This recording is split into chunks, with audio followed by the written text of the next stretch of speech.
Tennessee's first true test of the 2024 campaign is this Saturday against NC State. The Wolfpack looked a little underwhelming in the season opener, but it'll be a challenge nonetheless for Tennessee. Who is NC State? We'll get into that and more. It's your Wednesday Locked On Vols.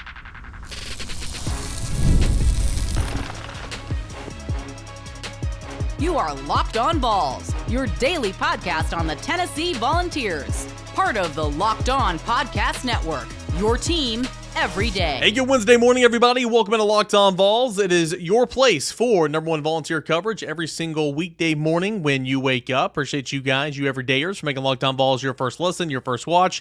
And I appreciate FanDuel for being a part of the show now through September 22nd. All FanDuel.com customers can bet $5 and get a 3-week free trial of NFL Sunday Ticket from YouTube and YouTube TV. All you need to do is visit FanDuel.com to go ahead and get started today. Got a fun show coming up here. We're going to learn all about NC State, what NC State looks like on paper, the new additions to that program over the offseason, and kind of get a feel for who wide receiver QB Concepcion is and the challenges that he's going to present to the University of Tennessee's defense at segments 1 and 2. And then we'll get into Josh Ward, ask Josh about his thoughts of Tennessee's 69-3 win over Chattanooga and how he would defend wide receiver QB Concepcion here in segment number 3 for Ward Wednesday. Big show coming up, so let's go ahead and get started. NC State, as I said in the cold open, very underwhelming in week 1. I said on Monday that, sure, it's Chattanooga. I'm going to say that about 10 times, right? Like, the competition level is only going to get better. Chattanooga this, Chattanooga that, but it could be worse. I also said it could have been worse, right? Look at Tennessee against Austin Peay a season ago. Look at NC State against Western Carolina, a fellow FCS program, to open up the season last Thursday, right? I mean, NC State was very underwhelming. That doesn't mean that I think NC State's going to be awful. That doesn't mean that I don't think NC State's going to be a challenge for Tennessee. Again, I'm not backing off my prediction. I think Tennessee wins this one by 2 scores, but there are some pieces there. And I'll continue to say I think Tennessee's getting NC State in week 2 of the season is good. I'm not saying NC State's going to get, college football playoff caliber by the end of the year, but I do think NC State offensively is going to be a pretty good ball club, a pretty good unit that'll score some points as the season goes along. They just have to gel together. And I say all that because they have a whole lot of new additions to that offensive side of the football. Obviously, the biggest notable addition is quarterback Grayson McCall from Coastal Carolina, 3-time Sun Belt Player of the Year, 10,000 yards passing, 88 touchdowns, 14 interceptions coming into NC State. Sure, you're taking a step up in level of competition. You're going from Coastal Carolina, the teams that they play. I'm blanking on the conference, so excuse me. Conference USA, maybe? I don't know. But you're going to the ACC. And so, yeah, is the ACC the SEC? No. Is the ACC the Big Ten? No. But the ACC's got some good ball players, and they got some good teams. It's becoming really open this year, of course, with Florida State starting 0-2 in conference play, and some of those other teams losing. But nonetheless, Grayson McCall is a significant upgrade at the quarterback position for an offense for NC State a season ago that was very, very bad, to put it blankly. In 2023, you had the passing offense averaging 193 yards per game. That was 11th in the ACC. Rushing offense was 156 yards a game. That was 10th in the ACC. Total offense, 350 yards. That was 10th in the ACC. Very, very boring, very, very non-productive offense for NC State last year that still managed to win 9 games. They finished the regular season 9-3, lost a bowl game, the Pop-Tart Bowl. They started the year 4-3, but then ended the year 5-1, and so we're going on a 5-1 run in terms of win-losses. That defense was really, really good. I'll get to that here in a moment. But offensively, you add a quarterback that's proven to be very successful throughout his collegiate career, and that's Grayson McCall. At wide receiver, you added Noah Rogers. Tennessee fans probably remember that name. He was a big-time Tennessee target who committed and signed with Ohio State. Believe he redshirted last year, but it transferred to NC State this year, and he's going to stretch the field vertically. You had a Justin Jolly at tight end, formerly of UConn. We saw what he did against Tennessee in that November game last year. You return 4 starters on the offensive line. You add a center, or 4 starters with experience starting, I guess I should say. You had a center from Notre Dame. Your left tackle is a true NFL prospect. And I'll get to the game against Western Carolina here in a moment. But my point is, you've rated the transfer portal to make your offense a whole lot better.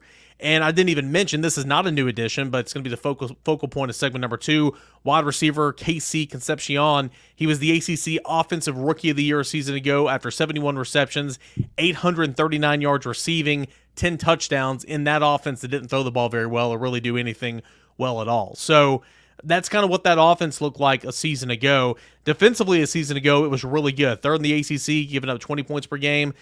Fifth in the ACC, giving up 332 yards per game. Led the ACC with 17 interceptions. It was pretty solid. Had the Butkus Award winner at linebacker and Peyton Wilson. He's no longer there. In fact, all 3 of the linebackers for NC State have left the program, replacing some guys in the secondary as well. Safety, who had 3 interceptions a season ago, Devin Boykins. He is still hurt. Believe that he tore his ACL in the Pop-Tart Bowl. And he's going to miss this game against Tennessee. They added a couple on the defensive line. They lost a couple on the defensive line. But my point is, NC State was pretty solid defensively a season ago. They've lost a lot coming into this year. NC State was very mediocre offensively a season ago. They've added a ton. But in week 1, you put all those new pieces together, it's not going to be a finished product. NC State was very underwhelming in week 1. 38-21 the final score against Western Carolina, FCS Western Carolina. It was 14-14 at halftime. In fact, entering the fourth quarter, it was 21-17, I believe, and Western Carolina was beating NC State. But then NC State pulled away. They scored 21 unanswered points in the fourth quarter, and that was kind of all she wrote. Grayson McCall threw an interception, I believe, early in the game that set up the first touchdown scoring drive for Western Carolina. He was okay. 3 touchdowns, all 3 to Kevin Concepcion. 26 of 40, 318, 3 touchdowns, 1 interception, so he was okay. Jordan Waters, the transfer from Duke, a 6-year back, was the bell cow in that game. 20 attempts, 123 yards, 2 touchdowns. Justin Jolie, 5 receptions, 75 yards. Noah Rogers, 3 receptions, 43 yards. The offensive line, which, again, I kind of spelled out for you there a couple moments ago. On paper, it's really good, but Western Carolina got 9 TFLs in that game, and that's a very high number of TFLs for that level of type of play. So that's kind of intriguing for me. Defensively, you had your starting linebacker, Caden Fordham, I believe is his name. He was ejected early in the football game for targeting. He's sat out. He'll be back and be ready to roll for this game because that was a first quarter ejection, I believe.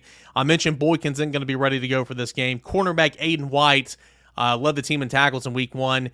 He was an all-ACC player a season ago, so he's a guy to look out for. Jalen Parker, linebacker, 7 tackles. DK Kaufman, a safety, 7 tackles. Devin Van and Brandon Cleveland, who were additions, or actually returners. They weren't additions, they were returners. They played on the team last year. They each had a sack. And Isaiah Shirley on the defensive line had a sack in that game.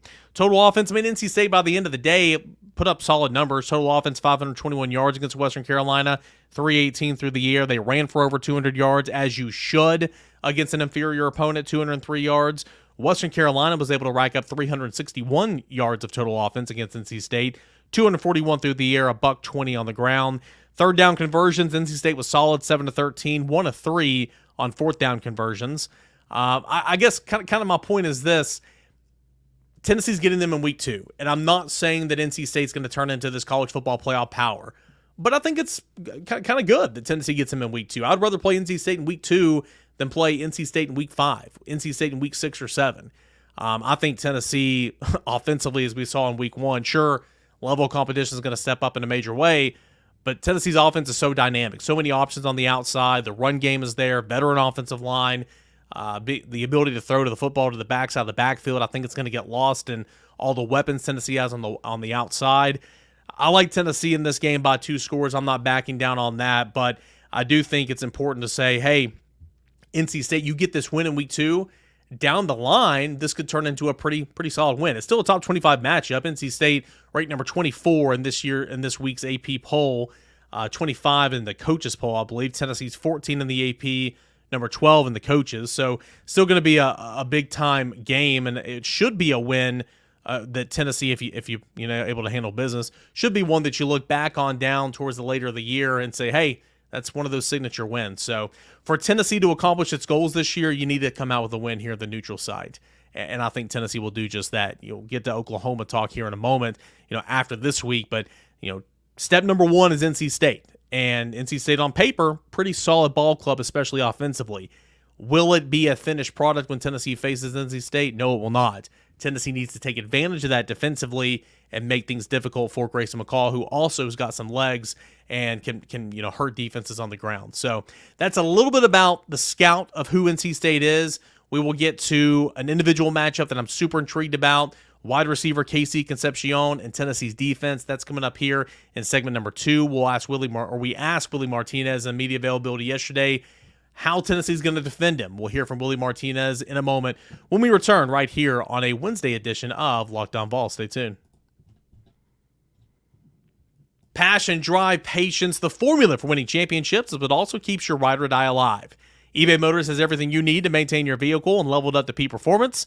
Superchargers, roof rack, exhaust kits, LED headlights, and more. Whether you're into speed, power, or style, eBay Motors has got you covered. With over 122 million parts for your number one ride or die, you'll always find exactly what you're looking for. And with eBay's Guaranteed Fit, your part is guaranteed to fit your ride every time, or your money is bad. Because with eBay Motors, you're burning rubber, not cash. With all the parts you need at the prices you want, it's easy to make your car the MVP and bring home huge wins. Keep your ride or die alive today at ebaymotors.com. Eligible items only. Exclusions apply. eBay Guaranteed Fit only available to U.S. customers. Welcome back into your Wednesday edition of Locked On Vols. Make Locked On SEC, make Locked On College Football your second and your third listen here this morning. Got Ward Wednesday coming up in segment number 3. But here in this segment, I want to break down a matchup that I think Tennessee's defense is going to be stressed. It's going to stress the Tennessee defense literally, on the field on Saturday. It's somebody you got to know exactly where he is at all times. That is wide receiver Kevin Concepcion. Not a very big guy for NC State, 5'11", 187 pounds. So he's probably, 5'10", 175 in reality. That's program, they usually add an inch and a couple of pounds there in the program. But he's a really, really good ball player. Last week, he hauled in all 3 of Grayson McCall's touchdowns. He went for over 100 yards, 9 receptions, 121 yards, the hat trick, 3 touchdowns. Again, last year, as I said in segment number 1, the offense that was so non-productive for NC State, Kevin Concepcion did a really, really nice job. 10 touchdowns, over 800 yards receiving. He was ACC Rookie of the Year. So he's a really good player. And they're going to line him up outside. They'll line him up in the slot. They will line him up a little bit in the backfield sometimes. They're trying to get him the football in space and make things happen. So how will Tennessee choose to defend QB Concepcion? What will Tennessee do? It was a question that we asked Tennessee defensive backs coach Willie Martinez on Tuesday, and here's what Willie Martinez had to say. He's a great player. I mean, we're aware of it. He's been very productive in his career. Just not doing more than your job, really. Just do your job. Obviously have eye discipline. Be aware where he's at because he can move. He can be in any kind of position. He can be in the backfield. Obviously, he can be as an outside receiver. He can be an inside receiver. He's a ball in hand guy.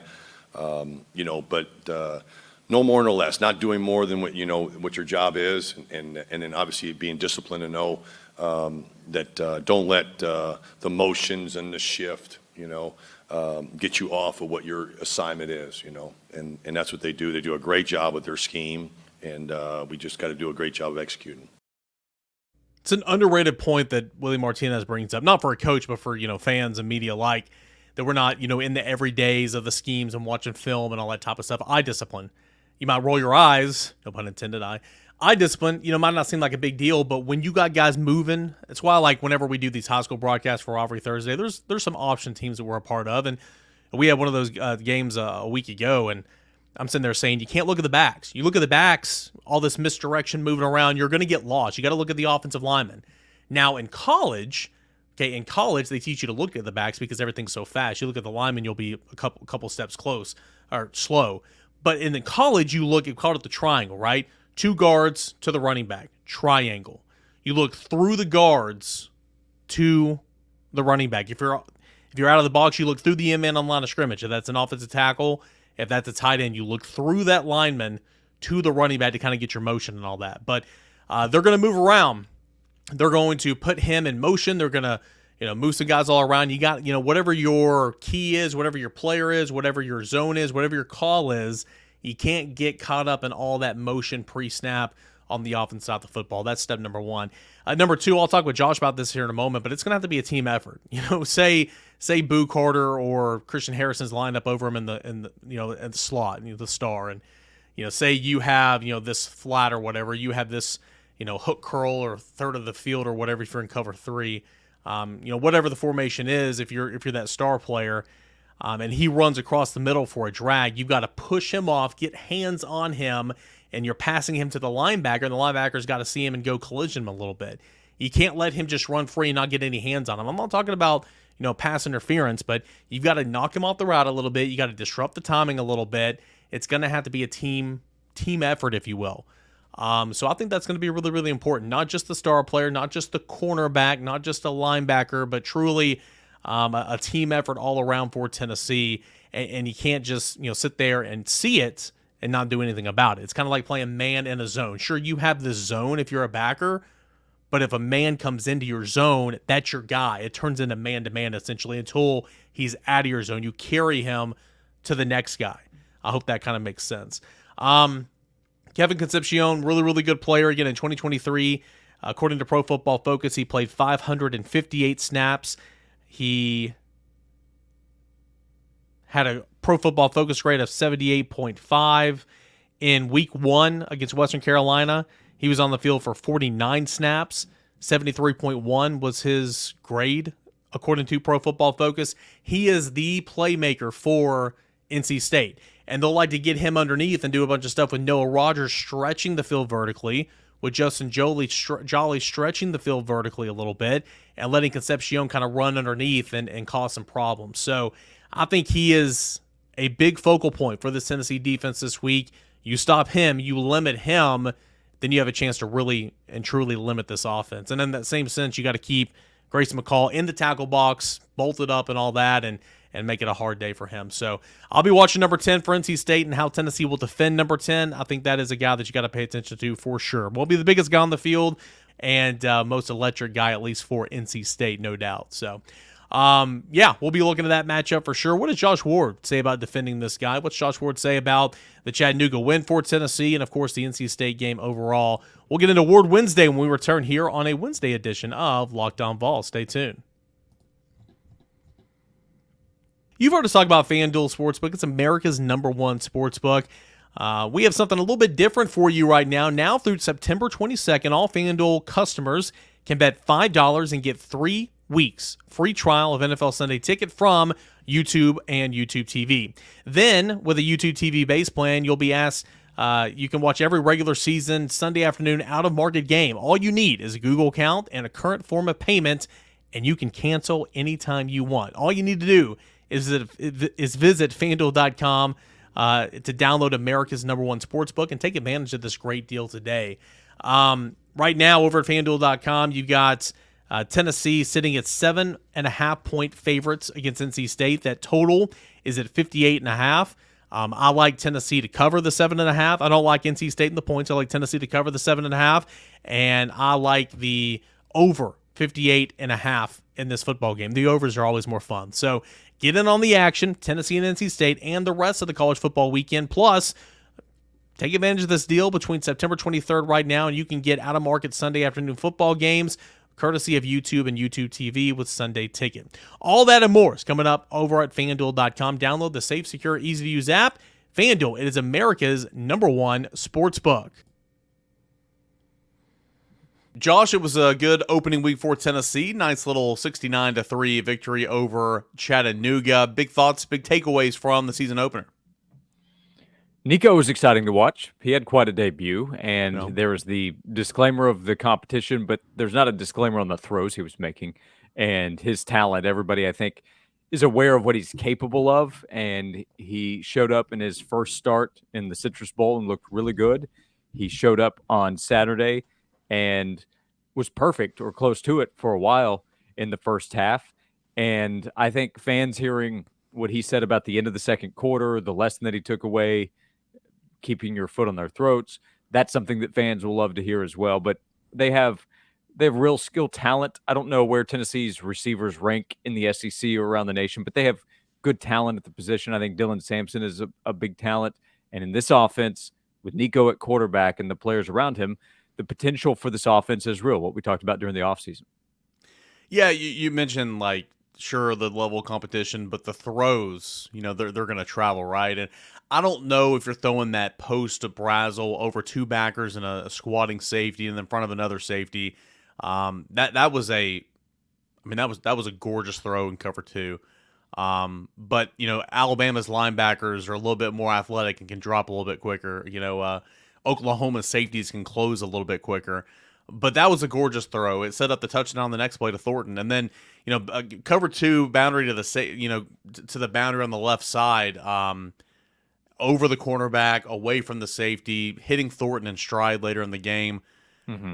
We just hadn't seen that in quite some time, right? We hadn't seen that in a couple of years since Hendon's been here. And again, I feel like I've said this a million times this week. I'm not trying to dog Joe, but it was just a good sight. And sure, Nico's gonna better defense this week, and SEC play's coming. He's still never played, meaningful snaps against an SEC opponent. I recognize that, but it just looked different and it looked awesome, I guess is what I'm trying to say. Yeah, Nico has elite talent. Like he's better. He's going to be better than Joe Milton. So it gets to a point where it's probably unfair to Joe because like we talk about talent all the time, but a lot of times I think we're talking about the physical makeup. Nico has the talent with the understanding of how to deliver the football, where the football needs to go, and how best to get it there, depending on what his target is facing and what kind of coverage is out there. He has a much better natural ability with that. And then the coaching that he's received for more than a year now on campus at Tennessee has allowed him to pick up a better understanding of the big picture. Doesn't mean he's complete as a quarterback, but I think the bowl game showed the natural playmaking ability Nico has with his legs. He's going to have more opportunities as this season goes along to show what he can do with his arm, and he has better protection. He has more weapons to work with than we saw when he made his first start at the end of last season. He's the real deal, and that's something that a lot of people have pointed out, but you're starting to see a lot of people around the country gush about what he's able to do. I don't know where that puts him among quarterbacks in the SEC or the best quarterbacks in the country because there are a bunch of really good ones, but he's being compared to the guys that have been starting for 2 or 3 seasons now. And I think that might be the statement of what he's capable of, that he still only started 2 games and Nico is being compared to quarterbacks who have started a couple of seasons.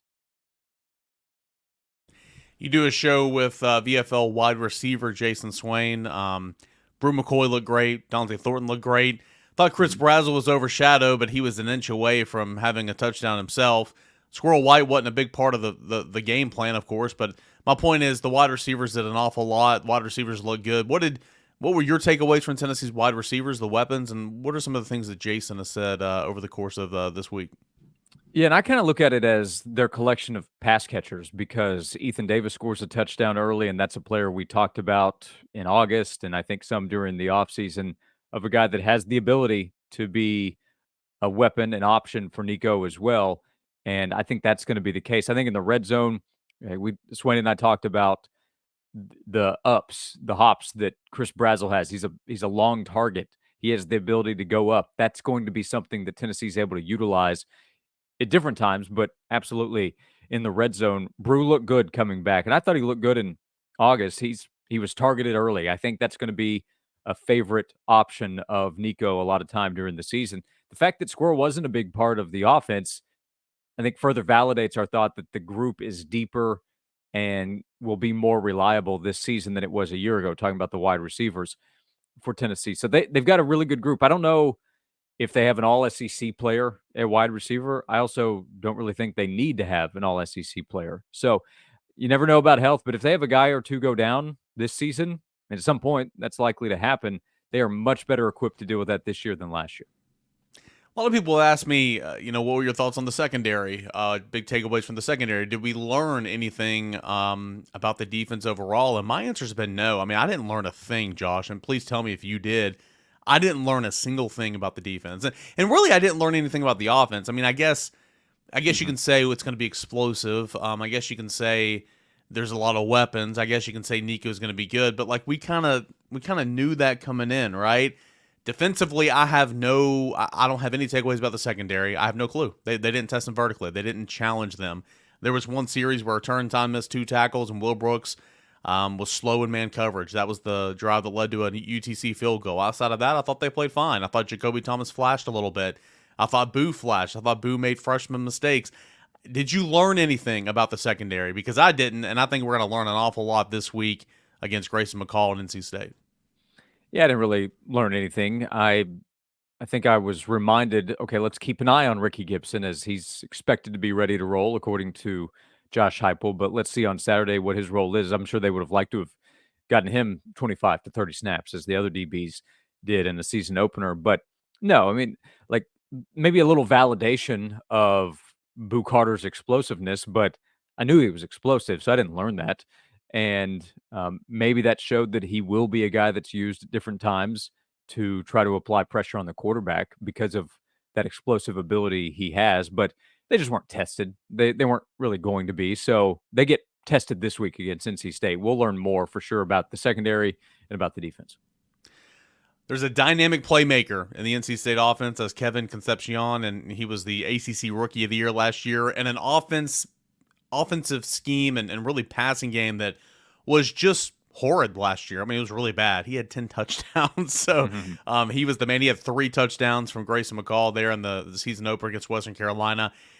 How does Tennessee slow him down? Because they're going to move him all over the place. Slot outside. They'll put him back in the backfield a little bit.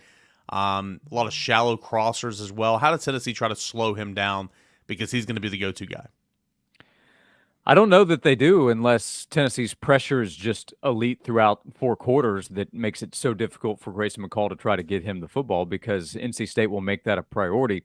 They do have other options. They brought in some transfers as weapons as well for Grayson McCall, and maybe Concepcion at different times. He's either probably not a decoy, but he is able to draw so much attention that it could open up opportunities for others, and we'll see. The test that we're talking about with Tennessee's secondary, that's really what it is. Can they slow down Concepcion? Because he was terrific last year. He looked even better to open up the season, recognizing the opponent. But 3 touchdowns when the offense itself was not doing a lot. They also have a running back in Waters. He's another transfer that's a good player. So they tried to rework. He's about as old as you are. Close to it. Yeah. They redid the skill position group kind of around Concepcion, knowing he would lead the group, and then they brought in some other talented players. But I don't know, like Jermod McCoy, I think is a really good player potentially for Tennessee right now and as this season goes along. Ricky Gibson, let's see. McMurray, he comes in as a transfer. So the safeties, as you talked about, that was the biggest question during the offseason. So I don't have an answer of what they're going to do or how they will play, other than to say if the pressure is there and NC State's offensive line struggles against Tennessee's defensive line, that's the first answer Tennessee wants. If they can get after Grayson McCall and force him into making mistakes, he threw a pick early that set up Western Carolina's first touchdown last Thursday. That's what Tennessee is going to look for. They want to force pressure. They want to try to take the ball away thanks to that pressure. We'll see if they can do that this week.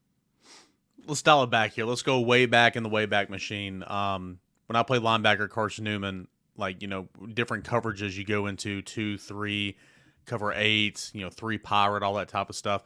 Essentially, it's a zone, but you're playing man within your zone. So, like on Madden or NCAA, you see these bubbles, like, oh, this linebacker's got this little bubble of the field.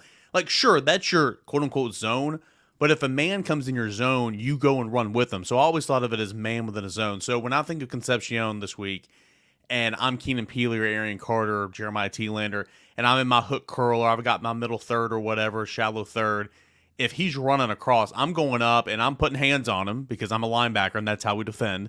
I'm putting hands on him. I'm trying to jar him off his route a little bit without getting a flag, and then I am running with him. And it's not just like, oh, here he comes, he's crossing over. You're not just passing him along. You are taking him to the next backer or to the star player or whoever has got that next zone. I hope that makes sense. But it's just like with the dig. Like, you got a wide receiver starting all the way out at the numbers, then he comes in at the dig. Well, yeah, sure, this is your zone, but when you see that wide receiver coming in for the dig, you drive on it and try to go make a play on the football. I just think getting hands on him, knocking off his timing is going to be critical this week, because it's not just going to be the corners and the defensive backs. It's going to be up to the linebackers as well. That makes a lot of sense to me. You think that'll be really effective? Because I'm skeptical unless the pressure is so great on McCall that he doesn't have much time to find where Concepcion's going. I mean, it's great on paper, right? I mean, you got to go out there and do it. That dude's a lot quicker than any of Tennessee's linebackers, so we'll see if they can get hands on him. But yeah, he's going to be running a lot of shallow crossers and stuff as well. So, you know, it can't just be a Jamal McCoy running with him in man coverage or whatever. I mean, I think some other guys are going to have to help him out some. So I'm see. Sure, but to your point, that defensive line's got to help too. They've got to be thinking quick passing. I'm sure that's the case there. So their tight end, who Tennessee fans wanted to come to Knoxville during the offseason after UConn played at UT, he's somebody to watch. He was their second leading receiver. I think he had 5 catches, 75 yards. I think my numbers are right there. So he's going to be a target that Grayson McCall will be looking for as well. But Concepcion, he's a touchdown machine, and he is the number one guy without a doubt for McCall. What do you got coming up on Josh and Swain this week, and of course coming up in the newsletter Friday morning? Yeah, so the excitement is real. So we do this this score forward giveaway on the show. So we take score predictions, if you're familiar with that. The first prediction we got on Monday was Tennessee 52-17. So we came out of the weekend with people on fire. So the belief was real going into the season. The belief has blown up after the Chattanooga win. 52-17 is what it was, Eric, and maybe that plays can out happen. That way. I mean, I certainly think that can happen, but I wouldn't predict it if I'm trying to win a Ford F-150. Yeah. So anyway, that's kind of what we're talking about, is the excitement level where it is, and the first real test for Tennessee. But yeah, appreciate the plug. 12 to 3 Monday through Friday. You can podcast the show, and that newsletter is free. We're doing a Tennessee hat giveaway. So if you subscribe, it's for new and existing. If you subscribe to the newsletter, you have a chance to win a free Tennessee hat. We're going to give away a couple of those next week. Josh Ward, co-host of Josh and Swain, 99.1 The Sports Animal, noon to 3 on your radio dial. That 99.1 on your radio dial, noon to 3 on your clock. We do this thing called Ward Wednesday every single Wednesday here on Locked On Vols. Josh, as always, man, thanks so much. Yeah, thanks, Eric. All right, that is going to do it here for this edition of Locked On Vols. Appreciate you guys for being here and making Locked On Vols a part of your morning routine, your first listen, and your first watch. We'll come back, have a Locked On crossover edition tomorrow. We'll learn all about NC State from some guys who cover the Wolfpack. That's what you have to look forward to here on a Thursday, Locked On Vols.